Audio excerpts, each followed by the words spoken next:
আসসালামু আলাইকুম। দেখতে পাচ্ছেন আমি এখন নুডলস সিদ্ধ করতেছি।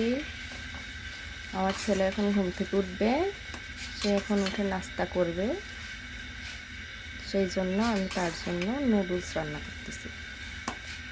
নুডলসটা এখন সিদ্ধ করে নিব।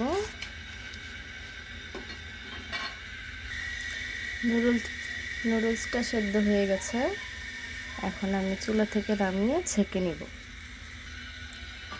এখন প্রথমে ডিমটা ভেজে নিব।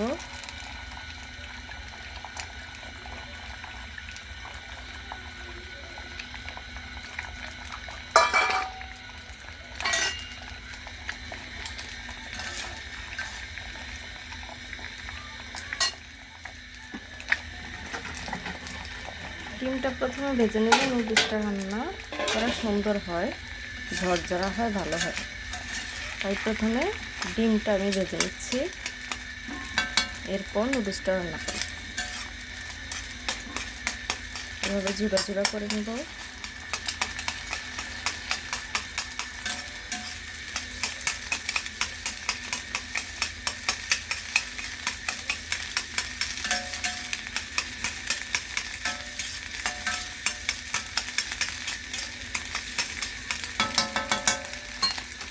এখন ডিমটা নামিয়ে নিয়েছি। এখন কড়াইতে অল্প একটু তেল দিয়েছি, বাচ্চা মানুষ তো বেশি তেল খেলে সমস্যা। পেঁয়াজ দিয়ে দিব।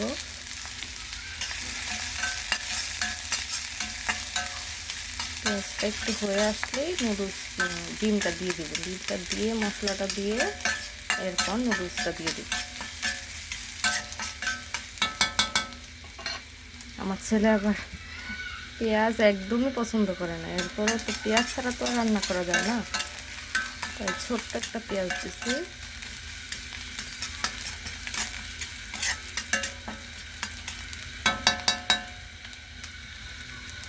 ওকে নিয়ে আমি অনেক সেন্সিটিভ, ও কখন কি খাবে কি করবে ওটা নিয়ে আমার অনেক টেনশন, অনেক চিন্তা ভাবনা থাকে।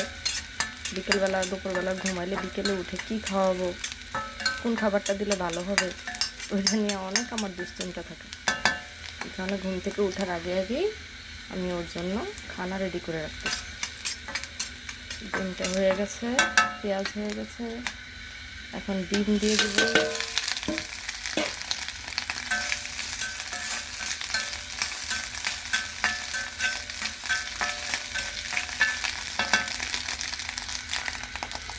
লবণ দিছি, এখন মশলাটা দিয়ে দিব।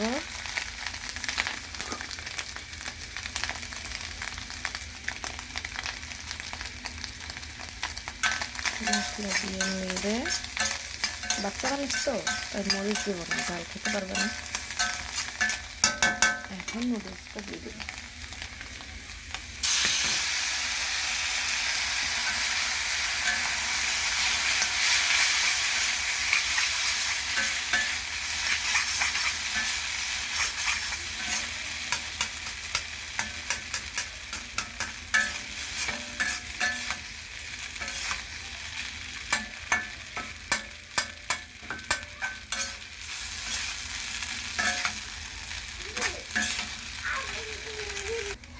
এই যে নুডলস রান্না করা হয়ে গেছে, এখন নামিয়ে নেব।